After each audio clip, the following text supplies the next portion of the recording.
Rabbim inşallah bu oyunları bozacak kim? Nasıl görünüyor? Şimdi ilk defa olduğu için partimiz burada yeni açılmışlar millet. Ne soracak şimdi? Zaten tavanı belli, tavanı var. Tamam, onlar da geçiyor. Dışarıdan kim de fazla şey yapıyor, yanaşıyor. İnşallah Allah-u Teala hayırlı hizmetler nasip etsin. Bismillah.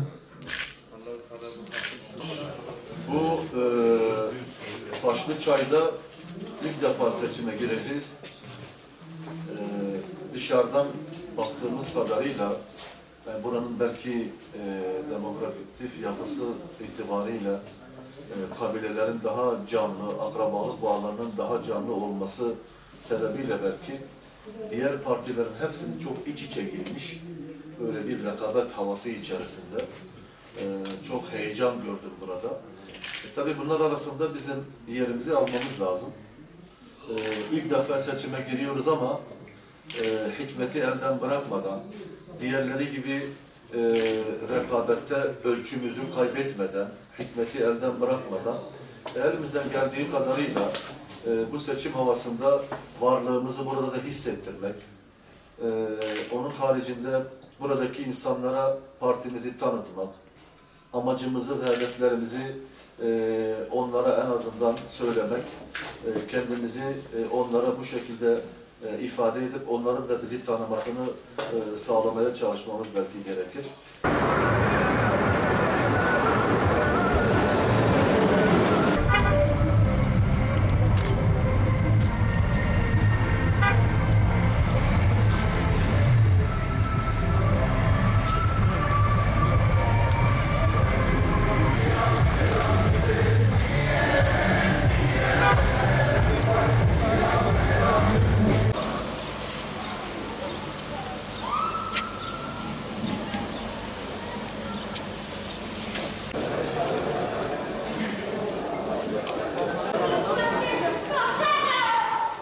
Hayırlı hizmetler nasip eder inşallah. Bismillah. Bismillahirrahmanirrahim. Halkın bütün kesimleri, hepsine ulaşmamız ve kendimizi, davamızı onlara iyi tanıtmamız lazım. 3 farktan bahsettik.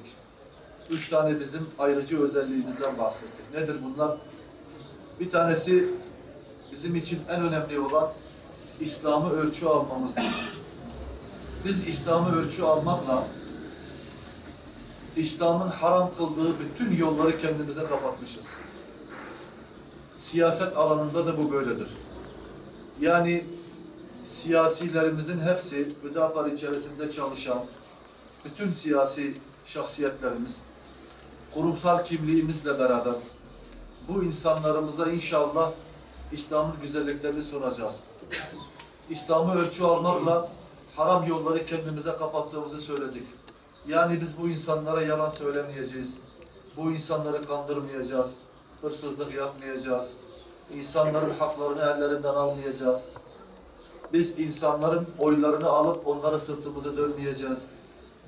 Biz yetki aldığımız zaman Allah nasip eder de herhangi bir imkan sahibi olduğumuz zaman adalet temelinde herkese ve her işte mutlaka adil olmaya ve insanlarımıza bu adalet temeli üzerinde inşallah hizmet sunmaya çalışacağız. Çünkü biz Rabbimizi razı etmek ve dolayısıyla da insanlarımızı mutlu ve hoşnut etmek çabasındayız.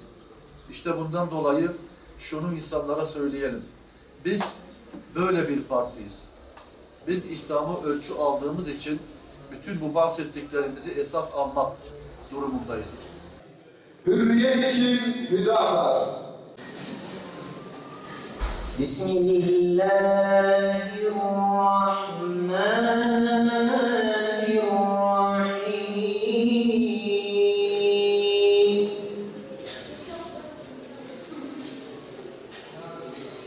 وَلَوْ أَنَّهُمْ آمَنُوا وَاتَّقَوْا